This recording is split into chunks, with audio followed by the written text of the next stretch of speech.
તો આજે છે વિશ્વ પર્યાવરણ દિવસ। વિશ્વ પર્યાવરણ દિવસ નિમિત્તે લોકોમાં પર્યાવરણ અંગે જાગૃતતા આવે તે હેતુથી અમદાવાદમાં ખાસ આયોજન કરવામાં આવ્યું છે, જેમાં અમદાવાદ મ્યુનિસિપલ કોર્પોરેશન અને ખંદી સંસ્થા દ્વારા વિવિધ 12 જેટલા સ્થળો પર 12 ફૂટ ઊંચી પ્લાસ્ટિક ભરેલી બોટલ મૂકવામાં આવી છે।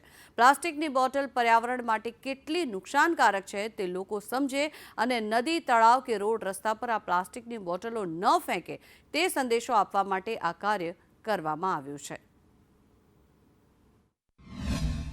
વિશ્વ પર્યાવરણ દિવસ છે અને લોકો પર્યાવરણનું જતન કરે અને પર્યાવરણની જાળવણી કરે તે માટે થઈને આજના દિવસે વિવિધ પ્રકારે લોકો ઉજવણી પણ કરે છે। ત્યારે ખાસ કરીને અમદાવાદમાં જે અમદાવાદ મ્યુનિસિપલ કોર્પોરેશન અને ખાનગી સંસ્થા દ્વારા જે અમદાવાદના વિવિધ સ્થળો પર આ પ્રકારે 12 ફૂટની ઊંચી એક બોટલ મૂકવામાં આવી છે, જેની અંદર કચરો ભરવામાં આવ્યો છે। ખાસ કરીને પ્લાસ્ટિકની બોટલો છે તેની અંદર ભરવામાં આવી છે અને એક સંદેશ આપવા માટેની આ પ્રયત્ન કરવામાં આવ્યો છે કે આ જે પ્લાસ્ટિક છે કે જે પર્યાવરણ માટે ખૂબ જ હાનિકારક છે, પર્યાવરણ જે છે તે જે ખૂબ જ તેને નુકસાન આ પ્લાસ્ટિક પહોંચાડે છે અને આ જ પ્લાસ્ટિકની બોટલો જે છે કે જે 1 વર્ષ 2 વર્ષ પરંતુ ઘણા બધા વર્ષો સુધી તેનો કોઈ પણ નિકાલ નથી થઈ શકતો અને આ જ વસ્તુ પર્યાવરણને ખૂબ જ નુકસાન પહોંચાડે છે। ત્યારે એક મેસેજ આપવા થકી આ 12 ફૂટની ઊંચી બોટલ જે છે તે તૈયાર કરવામાં આવી છે, જેની અંદર તમામ પ્લાસ્ટિકની બોટલ અને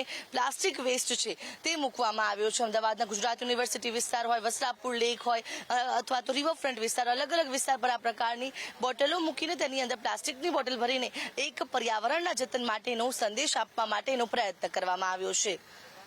કેમેરા પર્સન ઉપેન્દ્ર ત્રિવેદી સાથે આયુષી યાજ્ઞિક, સંદેશ ન્યૂઝ, અમદાવાદ।